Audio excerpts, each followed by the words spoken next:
ستائشی نظروں سے اس کی تعریف کی تھی۔ بارات آ گئی، برکت کی پرجوش آواز گونجی جس پہ کبریٰ اپنا دل تھام کر رہ گئی۔ ایک عجیب سی بے چینی تھی جس نے اسے اس وقت اپنے گھیرے میں لیا ہوا تھا۔ تصویر میرون کلر میں ملبوس تھا جسے دیکھ کر کوئی بھی کنفیوز ہو سکتا تھا۔ وہ تھا بھی اتنا ہی ہینڈسم، ہمیشہ کی طرح مغرورانہ چال چلتا۔ وہ علی خان صاحب، روحان، سلمہ بیگم اور اماں جان کے ہمراہ اسٹیج تک پہنچا تھا۔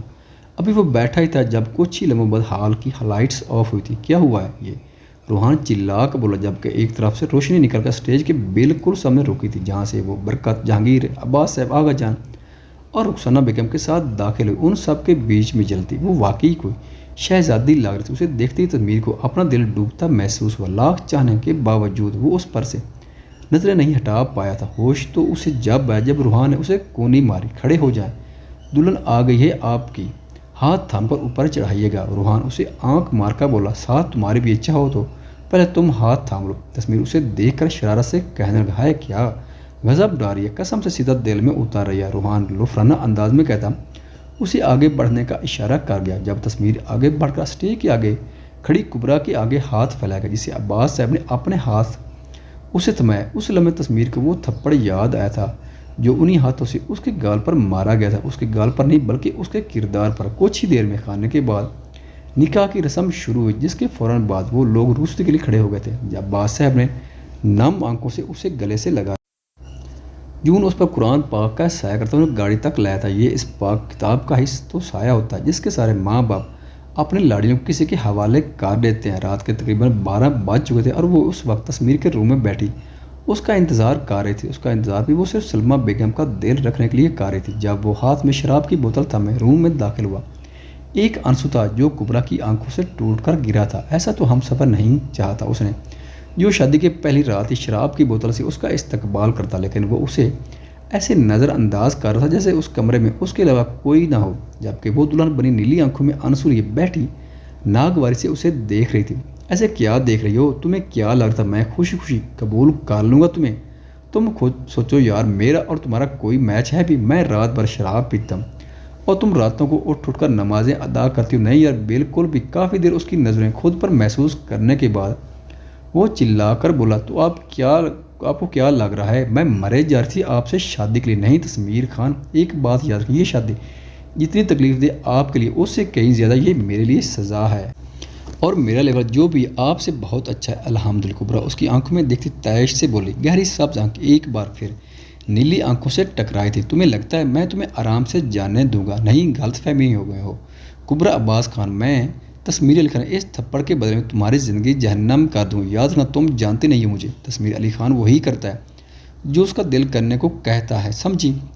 وہ اسے جھٹکے سے قریب کرتا سبز آنکھوں میں سرخی لیے بولا، میں نے بھی اگر آپ کو نیک راستے پر آنے پر مجبور نہ کر دیا تو میرا نام بھی کبریٰ عباس خان ہے۔ اور کیا کہا آپ نے؟ جہنم کر دیں گے میری زندگی؟ تو آپ بھی سن لیں، میری رگوں میں بھی آغا جان کا خون ہے، آپ کے ہر وار کے لیے تیار ہوں۔ وہ نیلی آنکھوں میں اعتماد لی اس سے دور ہوئی تھی جبکہ وہ ایک بار پھر جھٹکے سے اسے قریب کر گیا۔ دیکھتے ہی اس جنگ میں کون جیتتا ہے، وہ اس کے کان کے قریب گھمبیر لہجے میں کہتا۔ جھٹکے سے اسے الگ ہوتا بیڈ پر بیٹھا، یہ میری جگہ ہے۔ کبریٰ منہ بنائے بولی، واٹ؟ یہ جگہ تو کیا اس بیڈ پر تمہاری کوئی بھی جگہ نہیں ہے۔ تصویر تلخی سے مسکرایا، ٹھیک ہے پھر اٹھیں اور جا کر مجھے نیا بیڈ لا کر دیں، ویسے بھی بہت جگہ ہے، اپنے روم میں ایک بیڈ تو آ ہی سکتا ہے۔ کبریٰ کمرے میں نظر گھماتی کہنے لگی، جگہ ہے لیکن اتنی فالتو نہیں ہے کہ دو بیڈ رکھ دیے جائیں، تم صوفے پر سو جاؤ۔ تصویر عام سے انداز میں بولو کہ میں جا کر علی بابا کو بتا دیتی ہوں کہ آپ کا بیٹا مجھے صوفے پر سونے کو کہہ رہا ہے۔ وہ کندھے اچکا کر کہتی دروازے کی طرف بڑھی جب وہ اٹھ کر اس کے جھٹکے سے اپنے قریب کر گیا۔ کیا چاہتی ہو؟ تصویر اس کے چہرے کو بغور دیکھتا کہنے، دلہن بنی وہ اس وقت واقعی اس کا صبر آزما رہی تھی۔ بیڈ کے بغیر نہیں سوں گی میں، آدھا حصہ دیں مجھے۔ کبریٰ اس کے اس قدر قریب آنے سے بے ترتیب ہوتی دھڑکنیں لیے خود پر کنٹرول کی بولی، عجیب زبردستی ہے، پہلے کمرے میں آ گئی اور اب بیڈ بھی چاہیے، سو جاؤ چپ چاپ صوفے پر۔ اس سے الگ ہوتا وہ منہ بنائے کہنے لگا، ہاں تو آپ سو جائیں نا صوفے پر، میں تو یہیں سوں گی۔ کبریٰ ضدی انداز میں کہتی بیڈ کا ایک کونا سنبھال گئی جس پر وہ میں صبر کا گھونٹ لی بوتل منہ سے لگا گیا، جبکہ کبریٰ ایک بار پھر اس کی حرکت سے آنکھیں میچ کر کے رہ گئی تھی۔ کچھ لمحوں بعد وہ کپڑے بدل کر وضو کرتی قرآن پاک لے کر بیٹھ گئی، جبکہ تصویر اسے قرآن پڑھتے دیکھ کر فوراً صوفے سے اٹھتا شراب کی بوتل اٹھائے باہر بالکونی کی طرف قدم بڑھا گیا تھا۔ کہاں جا رہا ہے اسے کمرے سے نکلتا دیکھ وہ پوچھے بغیر نہ رہ پائی۔ سحر ہے جب تم قرآن مجید لے کر بیٹھو گی کمرے میں، تو میں شراب تو باہر جا کر ہی پیوں گا۔ تسمیر تیش سے کہنے لگا، میں تو صرف روم میں لے کر پڑھ رہی ہوں، تو آپ کو اس بات کا ڈر لگے کہیں اس پاک کتاب کی بے ادبی نہ ہو جائے، لیکن آپ کے تو دل میں ہے، پھر کیوں پیتے ہیں آپ؟ کبرا ناسمجھی سے بولی، جس پر سامنے کھڑے تسمیر کی رگیں تنی تھیں۔ اس کی بات کا جواب دیے بغیر وہ انہیں تنی ہوئی رگوں سے کمرے سے باہر نکل گیا۔ کچھ تو تھا تسمیر خان میں جو پوشیدہ تھا، کچھ تو تھا جس کے سبب اللہ نے اسے نیک راستے پر لانے کے لیے کبرا کو وسیلہ بنایا تھا، کچھ تو تھا جو اللہ نے اسے ان میں سے چنا تھا جنہیں ہدایت دے دی جاتی ہے۔ کچھ راز تھے جو کھلنے تھے، کچھ حقیقتیں تھیں جو معلوم ہونی تھیں۔ خواتین و حضرات، ویڈیو دیکھنے کا شکریہ۔ اگر ویڈیو پسند آئے تو چینل کو سبسکرائب کریں اور ساتھ ہی بیل کے آئیکن کو لازمی پریس کریں تاکہ آپ کو آنے والی ویڈیوز کے اپڈیٹ سب سے پہلے مل سکیں۔ خدا حافظ۔